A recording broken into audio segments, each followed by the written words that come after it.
All right. Welcome, everyone. This is Kianga, your cruise director, no, the moderator, Regenerative Finance, Constitutional Voter Committee, Aligned Voter Committee. We shall behold the results of this current vote as to whether we're switching over officially on the new names. This is, I believe, our sixth meeting, and in focus for this week, we have the growth scope, and we tried something a little bit different, perhaps for this meeting, which was for some very pointed questions I asked in the forum, and we've had great replies in writing from True Name and Frontier Research. Thank you. Okay, you might be dropping in and out. And Bona Publica is going to be sharing in this meeting live. And so why don't we just go right to that? I think we'll probably not discuss what's been posted on the forum, but just want to hear what those who come on this call want to share, and we'll be eager listeners. So go ahead, Bona Publica, the floor is yours. Good evening, and thank you for this opportunity. On the MakerDAO forum, Regenerative Finance CVC asked the question how the proposed Accessibility Advisory Council should be selected and operate. This is a succinct recommendation of the current MIP 108 edit, the Accessibility Scope Bounded Alignment Artifact. Slide 1. Optimizing the selection and operation of the Accessibility Advisory Council, ensuring effective contributions to the MakerDAO ecosystem. Please note, these are only recommendations and not a political view or bias. Slide 2. The importance of accessibility in MakerDAO. Accessibility is important for ensuring equal opportunities and access to financial services. Inclusivity boosts user adoption and creates a more diverse community. MakerDAO's Accessibility Advisory Council aims to improve accessibility and user experience within the ecosystem. Slide 3. The Accessibility Advisory Council membership application process. Potential Advisory Council members must apply through an open process with clear instructions. Membership criteria require that applicants must possess relevant skills and not be involved in any conflicting business activities. The accessibility facilitators periodically review applications and bring suitable candidates to a vote through an MKR governance poll. Slide 4. Project-based work for the Advisory Council members. Advisory Council members are paid on a project basis for specific work that improves the accessibility scope framework. The accessibility facilitators solicit proposals and assign projects to one or more suitable Advisory Council members. Output from Advisory Council members is presented to the ABC subcommittee meetings as input for their aligned scope proposals. Slide 5. Budget and transparency for accessibility projects. The accessibility facilitators need a budget for Advisory Council projects. All spending must be transparently accounted for in a forum post at least a week before any transaction occurs. This ensures accountability and transparency in the budget allocation for accessibility projects. Slide 6. Announcements of hiring opportunities. User-facing front ends. Build a job portal and have the accessibility facilitators promote the search for Advisory Council members on MakerDAO's forums, chats, and social media. Encourage the accessibility facilitators to share personal stories or experiences to highlight the importance of joining the Advisory Council, and ask them to remind their networks to spread the news further. One suggestion about the job portal: should build a user-friendly website that links out to the core artificial intelligence system. This will allow job applicants to get answers to their questions about the available employment positions and about MakerDAO. Slide 7. Membership removal and conclusion. The accessibility facilitators can trigger a vote to remove an advisory council member if necessary. One suggestion about the job portal. Maker should build a user-friendly website that links out to the core artificial intelligence system. This will allow job applicants to get answers to their questions about the available employment positions and about MakerDAO. Members who have not done any paid work for at least 1 year can also be removed. The Accessibility Advisory Council is crucial for ensuring access and inclusivity within the MakerDAO ecosystem, and its efficient selection and operation is vital to achieving this goal. Thank you for watching the presentation.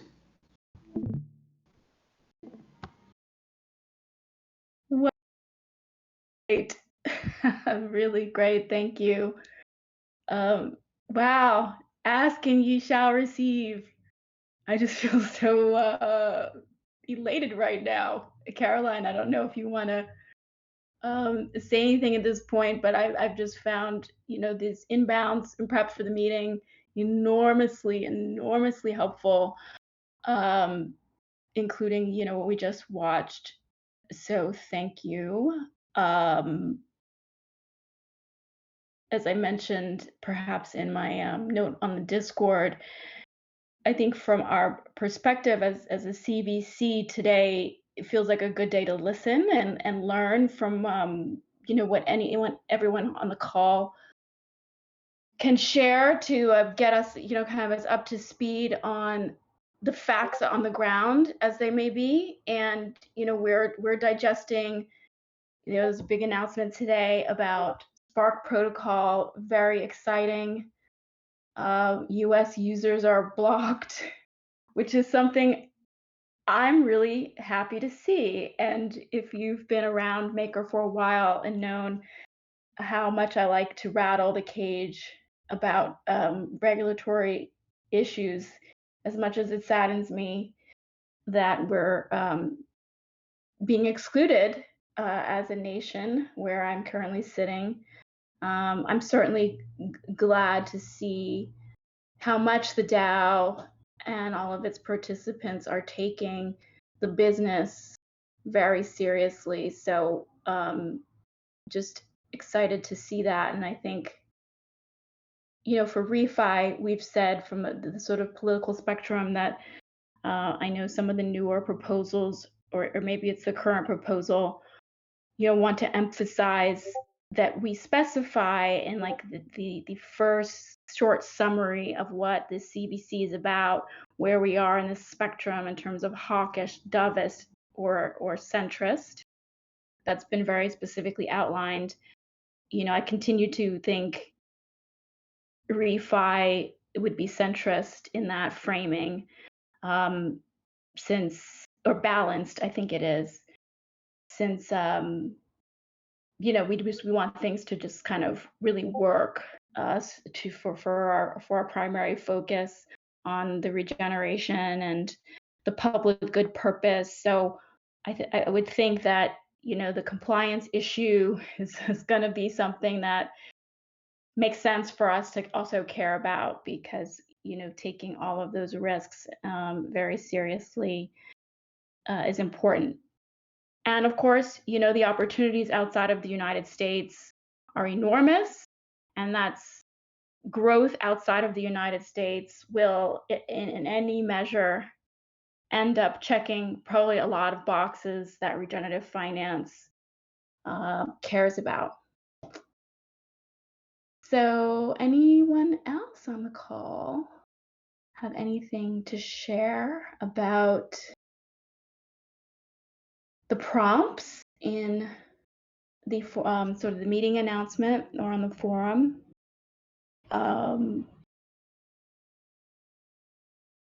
We saw today Nadia has resigned as the facilitator leader of the Growth Core Unit, which is of course is for awesome reasons. So we're excited for what Phoenix Labs is doing, and it's certainly got kind of an answer to one of the questions I had about multiple roles and how facilitators are meant to communicate about potentially competing or conflicting business activities in the DAO. And I think, it's certainly helpful to have that kind of clarity, I'm sure, for everybody involved.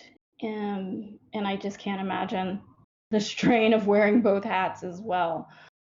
So there is an update from her on the refi thread that she's not able to join this call, but her offboarding facilitator link has some color on how growth core unit is changing, and Mario is stepping in, and as you know has been said on the forum post in response to this meeting, the focus is really now on this branding, and I think accessibility is obviously really well named for Mariano. What did I say? Did I say Mario?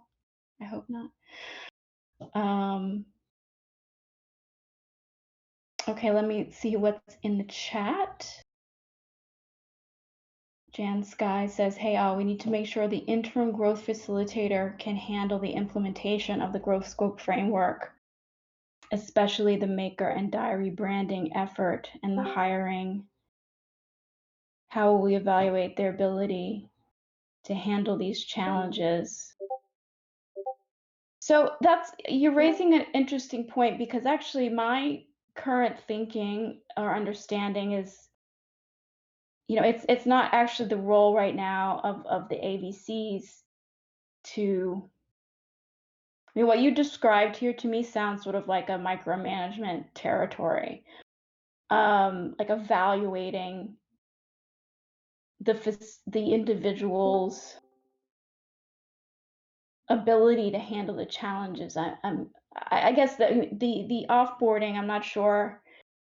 Delegates, I guess that's going to come up for a vote, right? And so Mariano's been part of growth, I think, for a super long time. I don't have a view on the sort of staff level of that responsibility, but I think, my prompt for this meeting about what's happening at the core unit, who's leading it, and whether the leader of the core unit for growth and this scope facilitator could also be a founder and operator of an ecosystem actor. That particular dynamic seemed appropriate subject of conversation, but now that issue's off the table. And that in terms of the work for us to do here, it's really thinking about this advisory council, right? And sort of how the advisory council is,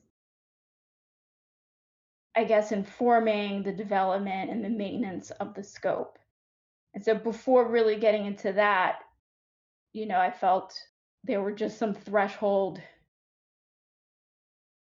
knowledge points, really, that we needed to hear and understand even what the accessibility scope was going to be, right? So, MIP 108 growth, the version that's actually current right now, is significantly different from, say, what hit the forum yesterday.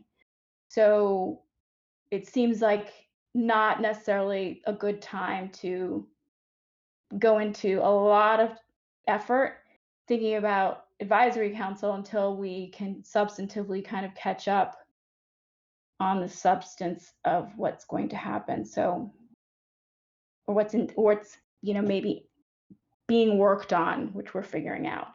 So Paper Imperium mentions, since it's a core unit, doesn't governance need to appoint the new facilitator? Someone has to appoint an interim, right? So that's, I guess, a question to throw back to the delegates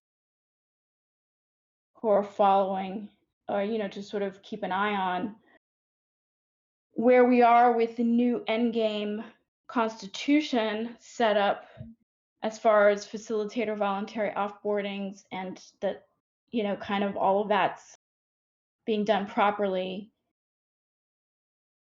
Nadia mentioned in her comment today to us that her resignation was effective as of April 30th. So I don't know if that means technically is Mario like legally now the interim facilitator? Is Nadia, like, is that all that needs to be done for her to no longer be the head of that core unit? Is the core unit technically leaderless? And again, I mean, I'm just waxing on this because, we're on the call. I don't know that it's necessarily appropriate discussion point for ABCs in general.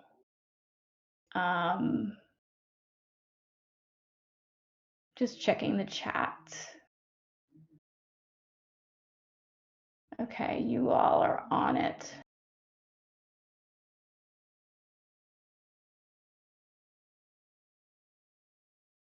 You all are on it.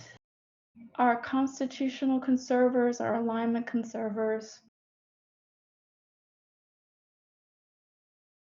Okay. A couple of you are typing. Any other? Mario.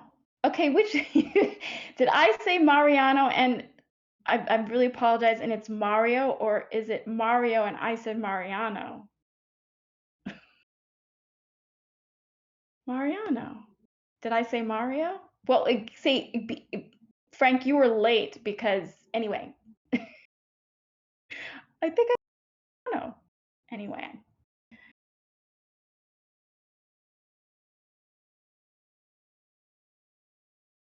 Retro saying another idea would be looking to move growth out of the core unit model and into the ecosystem incubator. This would be needed when their budget comes up for renewal as well.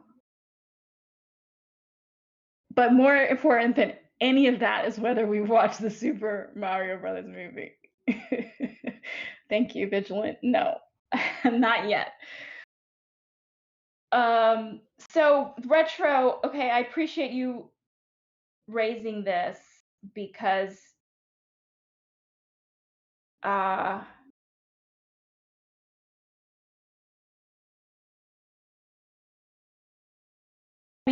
so the facilitator for the growth scope, which we believe will transition to being called the accessibility scope, the facilitator is now the growth core unit.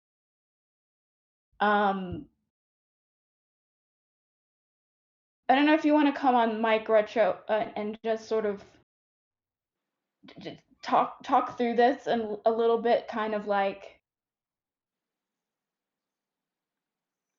the facilitators, and then what does it mean to have growth as an ecosystem actor or the incubator, or just how you're seeing the transition possibilities.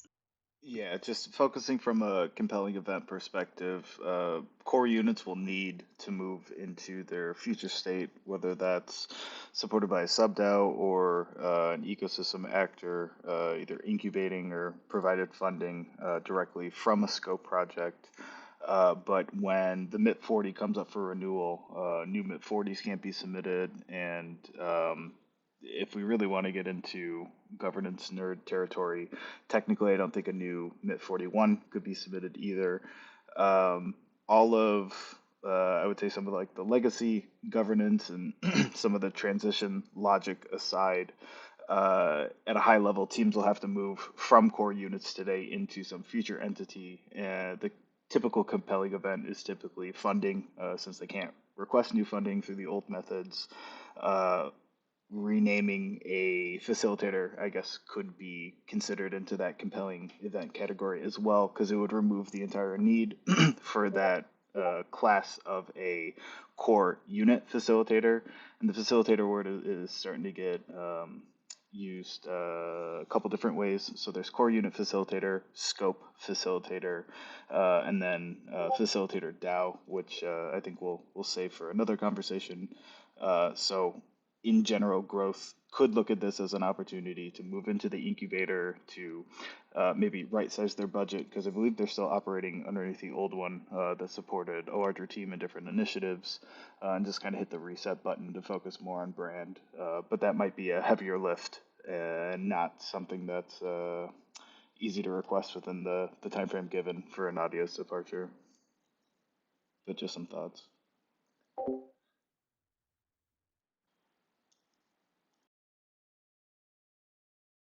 So the work described dealing with the advisory councils, the responsibilities there. Are you saying, Retro, that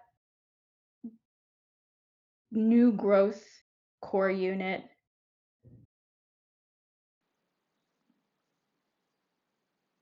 would need to kind of recategorize themselves from today in order to fit in that bucket of responsibilities? They'd need to become incubated?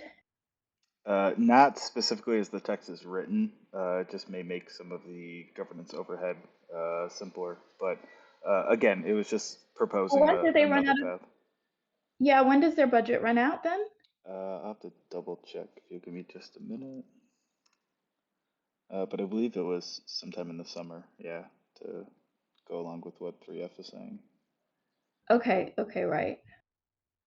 I can confirm in just a minute.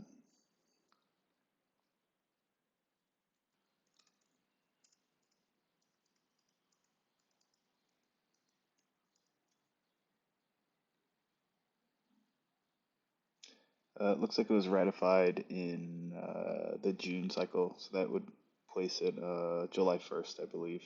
It looks like it's a 12-month budget.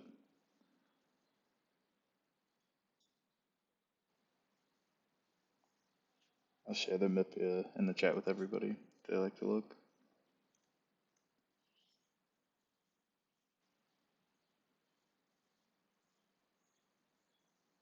Thinking about and what's the, I guess, appropriate action for CVC members on this point, if any.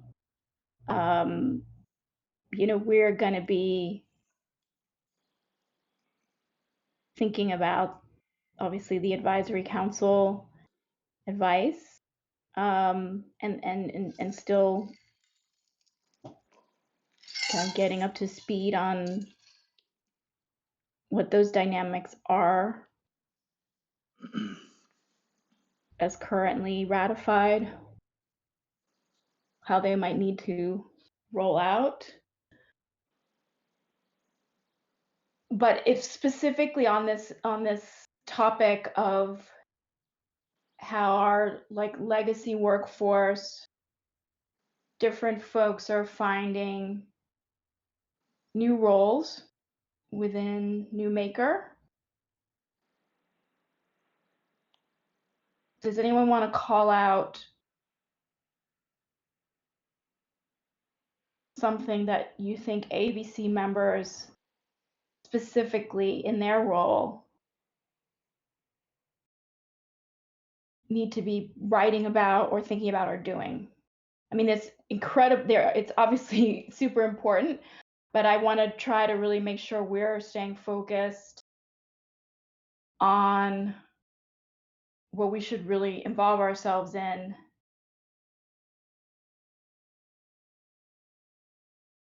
terms of output, as well as, I guess,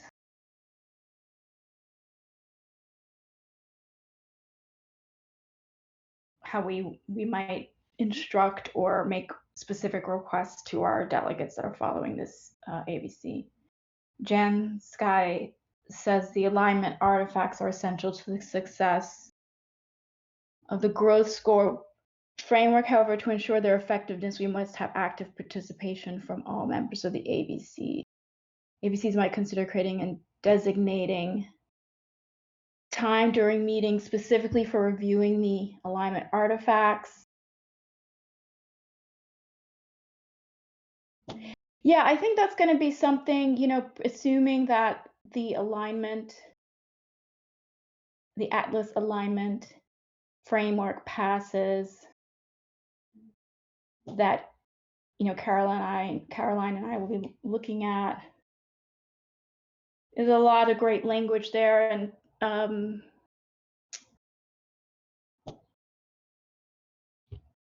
Frontier Research said his internet wasn't good, but he'd mentioned on the question of conflicts of interest and managing conflicts and disclosures that the alignment language gives a little more meat to extrapolate from. The concepts there that define misalignment are probably a useful starting place to flesh out a little bit more how conflicts are going to work or should be managed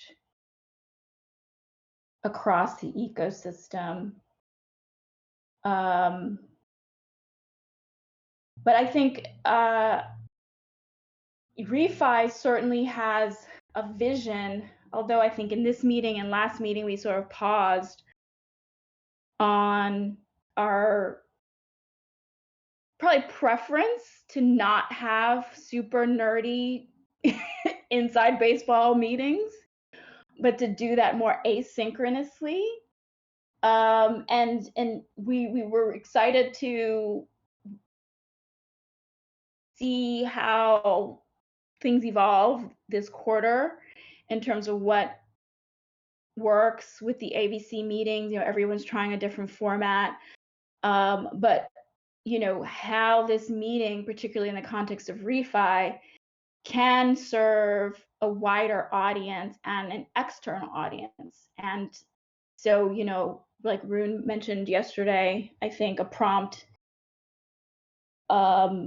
about the new forum organizations and the invitation, and even, okay, so this is very relevant for growth framework, which is going to contain all of the language around the outward facing communication. So not governance, but how the public is interacting with Maker ecosystem and products, and Bona Publica, like you mentioned in your presentation, communicating about job opportunities, but all these different on-ramps to where, eventually someone may be moderating this meeting that's not me. And so I think eventually, and as soon as possible, we'd like to get to a point where the content of these meetings or our opportunities to come together synchronously as a community is maybe spent on some other topics, while of course obviously following what's required in terms of the business.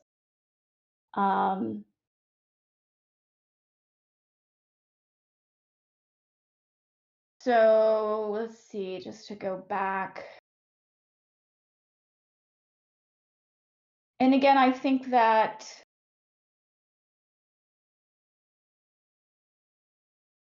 there's ways to talk about the business points, or I guess I think that these meetings can have, in my mind anyway, on the surface they could seem quite unrelated, but if in fact they're inputs to develop policy on the very specific things that the ABCs need to have a policy view on, then I'm pretty confident that we can design this to check the box. Let's see.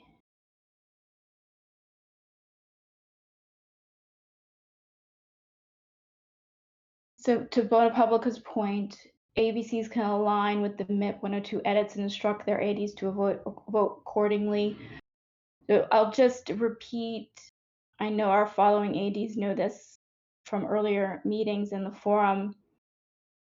refi CVC is said officially, as long as delegates have a reasonable view that their vote is in line with Maker's public good purpose, then during this first quarter, you're fine. I mean, that we're not, and this is probably going to be, this will be the case going forward. We're not instructing on individual votes, right? And I'm not sure if the documents have that level of granularity that ABC should not say, hey, our delegates, we want you to vote approve, disapprove on this particular poll. I don't know if that level of detail has been specified as to whether ABC should or shouldn't. My sense from reading some of the newer amendments, and I appreciate, and I'm trying to be respectful of I'm a very rules girl, law-based lover, and to keep distinction between what has been ratified and approved, right? And what is being proposed and has not been approved. And then now we have like a kind of third world, a third iteration that's been mentioned or posted, but is in draft form. And these are the amendments for June, right? But that at the same time, for practical purposes, to take all of that into account is very useful so we don't waste our time, right? Very useful to understand, and especially as there's a sort of an evolution of even more clarity being provided as what the original intent was with the things that are effective today.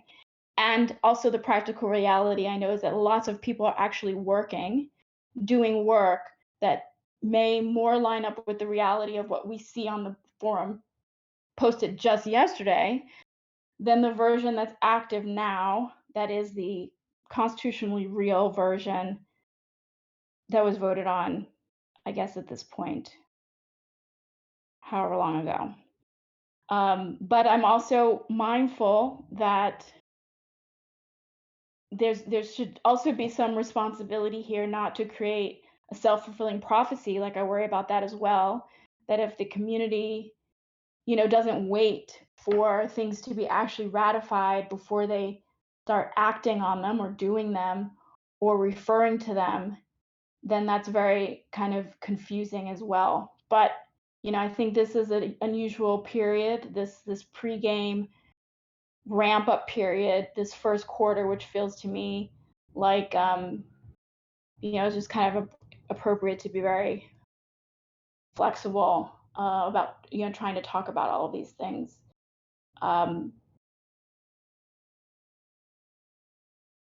So just to get back to Retro's point posted in the chat, the conversation about an interim core unit facilitator is a bit short-lived since they'll have a compelling event with their budget renewal coming up in July.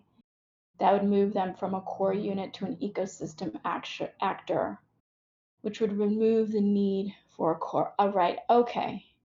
That's very helpful detail there. Right, okay, and the paper's mentioning delegates will be free to do as they wish because they'll just be holding MKR with no obligations after being derecognized.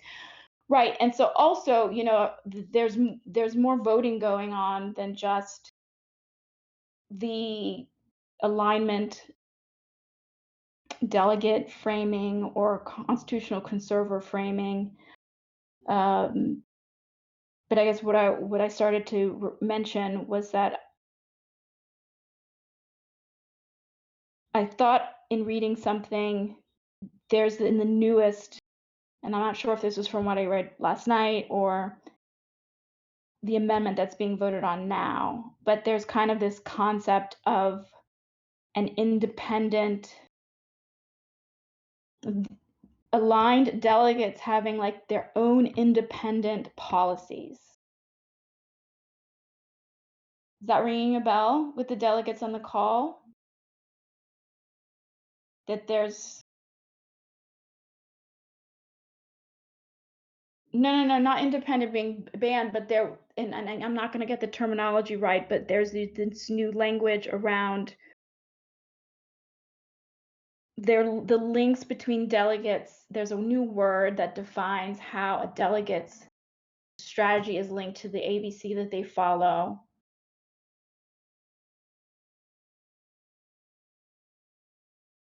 Right? Yes, exactly, vigilant. The governance strategy link. So in some of that discussion, wasn't there this idea of a delegate's independent views? It seems like the latest language around delegate and ABC member interactions was a little bit nuanced and constraining AVCs to be focused. I don't know if anyone feels like they can come on the mic and talk through any of this detail. The neutral governance strategy link. Right. Okay. It's all proposed. But this is in the current amendment. Is it not?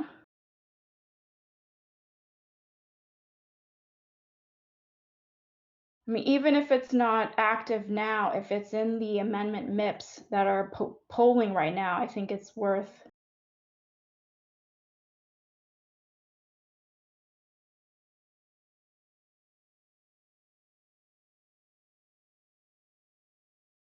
Okay.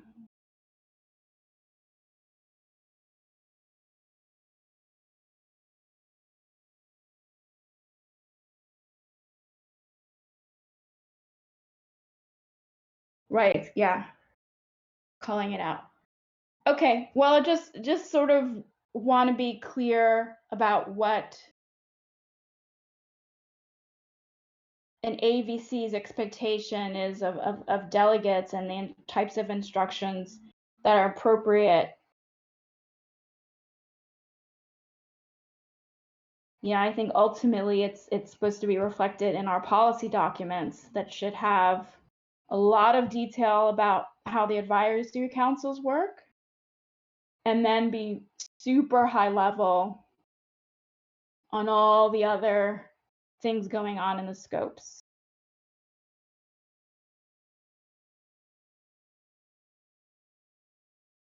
So paper saying about CVCs being more active to provide a counterbalance to a single person running the DAO. Well, the way, I mean, I actually see that that's the role the advisory council is supposed to play. That the advisory council, it's very different than how some of the later endgame rune calls, where it sounded to me like the councils were more like an expert network, just sort of, hey, here's some advice about something. But now, as I'm reading where we are, the advisory councils to me seem to fill this gap of who's going to actually create the language and the scope, who's going to give the quality input, and that your maker holder that's gathering for these meetings kind of as a hobby or for fun is totally not going to be positioned to have enough information, or time or interest in counterbalancing anything, really. Our counterbalance effect is supposed to work, I think, at this policy level, which should trickle down if the participants, as they've been designed, whether that's in the arbitration or the governance scope, how the facilitators work. That gets into, the design of the ecosystem. But that it strikes me the CVCs or the AVCs are not going to be a good place for that, for sort of counterbalancing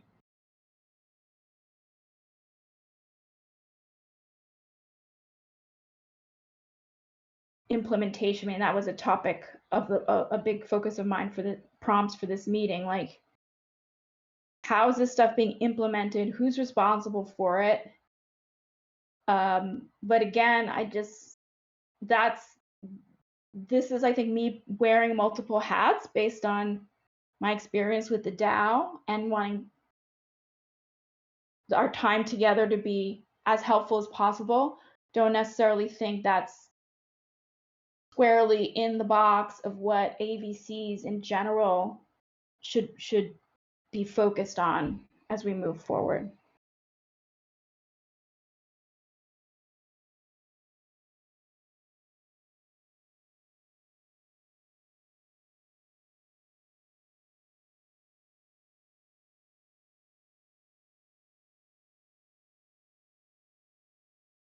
This meeting was more for us as ReFi CVC members to gather information of the status quo, understand as much as possible with your help how to interpret what's currently ratified, what's being proposed, and what's coming down the pike. Not using this meeting so much to give specific guidance. We've had a presentation at the top for those who joined late from Bona Publica. That was great, and we'll have, I think, those slides posted either in the Discord or on the forum somewhere. We had some written remarks prepared by Frontier Research and True Name on the forum that were very helpful. But other than that, this was kind of how we wanted to focus the meeting today. Great to have Retro have you here and give us that input.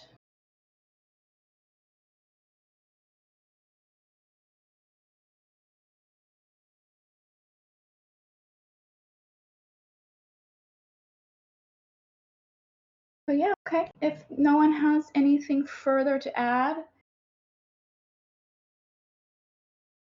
I think for our purposes of ReFi CVC, we've got really just terrific inputs and feedback on growth, the growth scope, how it's evolving, where it's going. And I think we'll probably have a lot more context on that in the next day or two, or in the next few days, as the sub-DAO activities or the ecosystem actors are starting to post in the forum, and it's all a bit much. It's a lot to absorb, but I think we're doing a tremendous amount as a community in handling the transition, and I'm excited to be a part of it.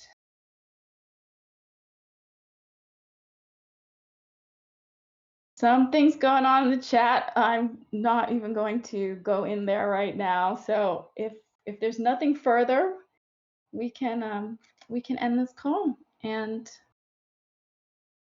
keep the conversation going in Discord on the forum, and then we will reconvene this time next week to discuss physical resilience.